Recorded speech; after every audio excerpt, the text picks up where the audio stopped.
Inside a classroom at Harvard University, a psychology professor prepared to test the strict limits of human perception.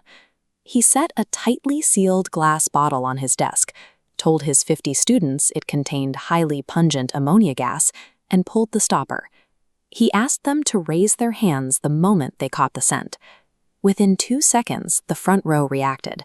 In 15 seconds, students in the very back were raising their hands to signal the arrival of the invisible fumes. The students were reacting to a potent chemical irritant, but the bottle was completely empty. There was no ammonia.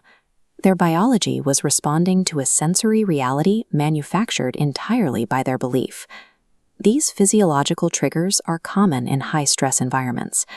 In one hospital anecdote, a nurse fainted after watching a patient drink from a urine sample bottle, unaware the bottle actually contained orange juice. The philosopher Osho pointed to these events as evidence that the mind dictates biological reality. If a momentary suggestion can force a classroom to gag or a nurse to lose consciousness, we must examine the larger suggestions we live by. For Ashtavakra, the conviction that we are the physical body is a form of deep auto-hypnosis, a persistent, inherited trance that generates the entirety of human suffering. An old Indian fable describes a Brahmin walking home from the market, carrying a goat on his shoulders. He has no doubt about the animal he is holding. 3 con men decide to steal the goat by attacking the Brahmin's perception. They space themselves along his route, and each independently insists that the animal on his shoulders is actually a dog.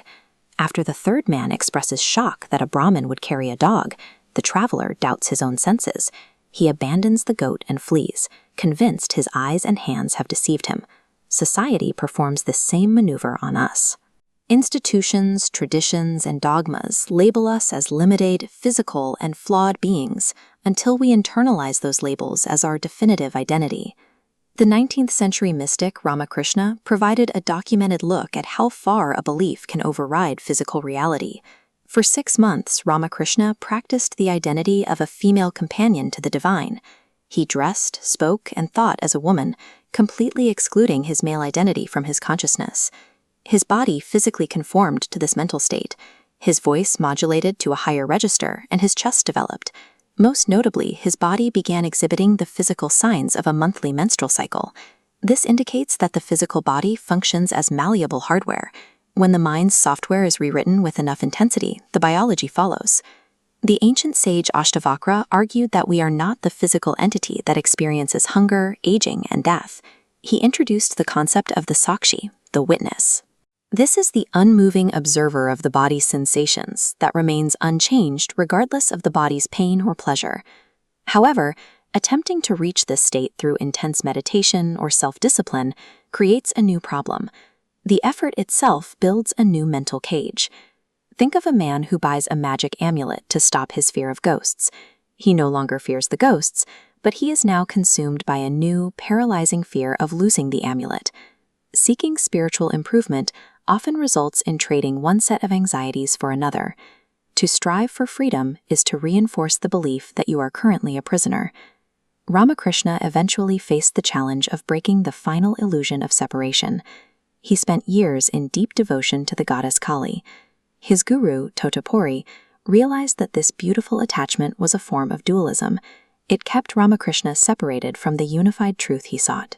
To break the trance, Totapuri pressed a sharp shard of glass into Ramakrishna's forehead, using physical pain to anchor his focus. Forced to act, Ramakrishna mentally visualized a sword and severed his attachment to the vision of the goddess. The boundary between the observer and the observed vanished, leaving only non-dual reality. Ashtavakra explains this using the metaphor of a clay pot. The space inside the pot is identical to the sky outside it.